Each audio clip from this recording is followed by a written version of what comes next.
ಬೃಹನ್ನಳೆ ಅಂತ ಒಬ್ಬಳಿದ್ದಾಳಲ್ವಾ, ಅವಳು ಸಂಗೀತದಲ್ಲಿ ನರ್ತನದಲ್ಲಿ ಮಾತ್ರ ಕುಶಲೇ ಅಲ್ಲ, ಸಾರಥ್ಯದಲ್ಲಿಯೂ ಕುಶಲೆಯಂತೆ.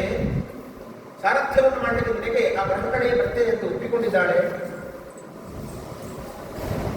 ಹಾಗಾಗಿ ನೀನು ಬೃಹನ್ನಳೆಯ ಸಾರಥ್ಯದಲ್ಲಿ ಯುದ್ಧವನ್ನು ಮಾಡುವುದು ಅಂತ ಉತ್ತರ ಹೇಳ್ತಾ ಇದ್ದಾಳೆ.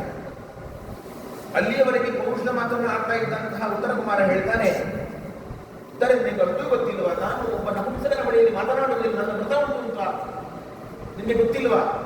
ಹಾಗಾಗಿ ನಾನು ಉತ್ತರನ ನನ್ನ ಬೃಹನ್ನಳೆಯ ಬಳಿಯಲ್ಲಿ ನಾನು ಮಾತನಾಡುವುದಿಲ್ಲ. ಹೇಗೆ ಮಾತನಾಡಲಿ? ನನ್ನ ಅಶ್ವಗಳನ್ನು ನಿಯಂತ್ರಿಸು, ಸಾರಥ್ಯವನ್ನು ಮಾಡು, ನಾನು ಹೇಗೆ ಕೇಳಿ?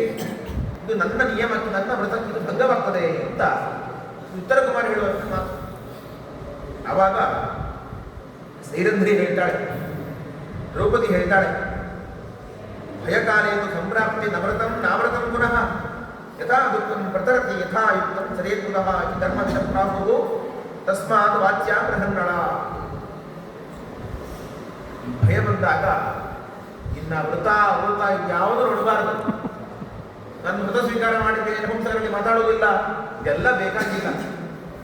ನಿನಗೆ ಈಗ ಭಯಕಾಲ ಬಂದಿದೆ, ಸಮಸ್ಯೆ ಎದುರಾಗಿದೆ. ಈ ಸಮಸ್ಯೆಯನ್ನು ಎದುರಾಗಬೇಕಾದ್ರೆ ನೀನು ಹೋಗಿ ಬೃಹನ್ನಳೆಯನ್ನು ಕೇಳಲೇಬೇಕು. ನೀನು ಹೀಗೆಲ್ಲ ಕೂತು ನಿನಗೆ ಯುದ್ಧಕ್ಕೆ ಮುನ್ನುಗ್ಗಲಿಕ್ಕೆ ಸಾಧ್ಯ ಇಲ್ಲ. ಇದನ್ನು ಧರ್ಮವಿದ್ದಾರೆ, ಜ್ಞಾನಿಗಳು ಹೇಳಿದ್ದಾರೆ ಈ ರೀತಿಯಾಗಿ ಭಯಕಾಲ ಬಂದಾಗ ವೃತಾವೃತಗಳನ್ನು ನೋಡ್ಲಿಕ್ಕೆ ಹೋಗಬಾರದು.